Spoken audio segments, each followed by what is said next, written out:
Hello everyone, I'm Dr. Tejashri. I'm a fertility specialist practicing in First IVF Center in Dubai Healthcare City. First IVF is a part of Faki IVF group, and our pioneer is Dr. Michael Faki, who was one of the first persons to bring IVF into UAE, opening his first clinic in 2011 in Dubai. IVF is a very complex process, so it is very important that you choose the right center to have your IVF done. And in this video, I'm going to tell you what are the important questions you need to ask your IVF doctor before really choosing and deciding that that is the place where you want to get your IVF done. So stay tuned and watch the video till the end. So to understand what questions we need to ask, first we need to know what is the IVF process. IVF means that the egg and the sperm are meeting outside the body. The embryo is growing outside the body. Now, normally the egg and the sperm are doing their work in the cozy body environment. So it's not very easy for them to have the same function outside and do it very easily. So what is important is that whenever you're going for IVF, you need to ask the doctor if the doctor is going to make any individualized plan depending on your AMH levels, your semen test, and any other factors and diseases you might be suffering from, such as polycystic ovaries, endometriosis, or any immune disorders, especially even thyroiditis. The second question you need to ask the IVF doctor is that are they going to include PGTA in the IVF cycle? PGTA stands for pre-implantation genetic testing for aneuploidy, which means that we will check the chromosomes of the embryo before putting it back so that we can guarantee a high success rate, because the first and the foremost reason for failed IVF is genetic abnormalities in the embryo. Before, it was not such an important reason, but what I am seeing is that post-COVID, we are seeing a lot of embryo abnormalities in the genetics, even in younger patients. So, let's say like you're doing an IVF and you have around 6 to 7 embryos. Then just by looking at the embryo by morphology, it becomes difficult for us to select the best embryo to put inside you. For example, many times I have seen that AA grade embryos are genetically abnormal and BB grade embryos are genetically normal. So, taking the example that you have multiple embryos, if we are going to do the transfer without checking the genetics, then we will start putting from the best quality, that's the AA grade embryo. Now, let's say we have like 2 AA grade embryos and then your third embryo is BB. And the first 2 embryos are genetically abnormal, then you will not get pregnant in the first 2 transfers, but you will get pregnant in the third transfer.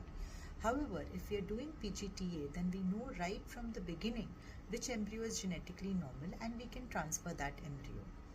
The second advantage of PGTA is that it also reduces the risk of miscarriage and also it gives you a stress-free pregnancy, because normally in 10 to 11 weeks of pregnancy only you can find out if the baby has any genetic abnormalities, and of course by that time you are like already pregnant, so you can do nothing about it. Also, if the embryos which we transfer without PGTA are having mild genetic abnormalities, then instead of a failure, you will have a pregnancy test positive. However, you may have a miscarriage by around 7 to 8 weeks. And miscarriages are not just physically traumatic but also mentally traumatic, and they waste a lot of time. Also, sometimes miscarriages, the bleeding doesn't happen naturally and you need to go for a DNC or a suction evacuation, and that can cause trauma to your uterus. So, if you have some method scientifically where you can find out about genetic abnormalities beforehand, before even you transfer the embryo, definitely you should make use of this technology to safeguard yourself. The third question which you should ask your doctor is that if they are doing PGTA, are they going to do the 5 chromosome testing or the 24 chromosome testing? 5 chromosome is also called as the fish test, which is cheaper and which only tests for 5 chromosomes, that is chromosome 13, chromosome 18, chromosome 21, and the sex chromosomes, that is X and Y. However, we have done a huge study in Faki IVF around 5 to 6 years back, where we have proved that if these 5 chromosomes are normal, however, there is a problem in any other chromosome apart from these 5 chromosomes, still the embryo will not stick. Also, there might be partial deletions or like elongations in the other chromosomes, and that may result in a baby which is not completely normal. That's why we have completely abolished the 5 chromosome test, and we are only doing the 24 chromosome test since the last 5 years. Question number 4 which you need to ask is that at which stage of the embryo growth they are taking the biopsy. Some clinics will take the biopsy on day 3 or day 4 of the embryo growth when the embryo just has around 8 to 20 cells. And this test is not so reliable because they are able to collect only 1 or 2 cells, and they may not be representative of the whole embryo. Also, doing a biopsy at this stage may damage or halt the growth of the embryo.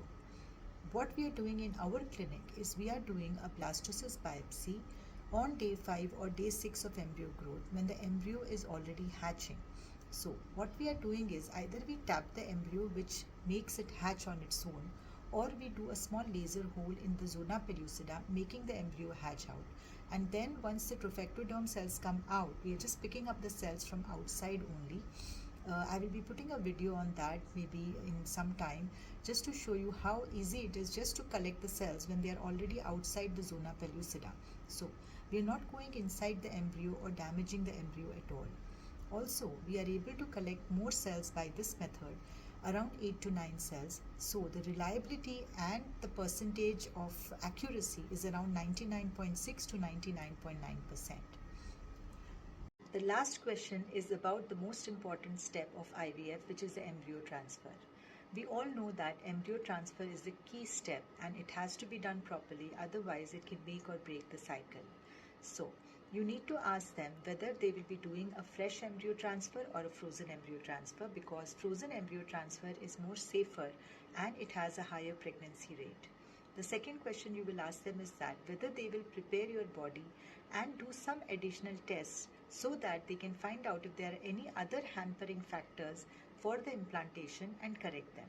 Like before, we used to think that the 80 to 90% burden of the success is on the embryo, but now we know that only 50 to 60% burden is on the embryo and 40 to 50% it's on the body of the patient. Like there could be any issues inside the uterus, in the uterine milieu. There could be some problems in the immune system of the patient. There could be inflammation, or there could be certain diseases like endometriosis, which can make so many chemicals and cytokines that can hamper implantation. So we need to do additional tests and make an individualized plan for the embryo transfer as well. So I hope we understand that IVF is such an important thing, and it is also very challenging financially. So it goes without saying that we have to do the hard work in such a way that the first cycle itself you get good quality embryos and you get pregnant in the first transfer cycle, because it is too much traumatic to have negative results. I have informed failed IVF results to patients and I know how distressing it is for them. But if we do all the key steps correctly, we get a success rate of around 80%. We are maintaining this success rate since almost 3 to 5 years. So let's do and let's pledge that IVF should be done properly, because health is wealth and safety is priority. Good luck.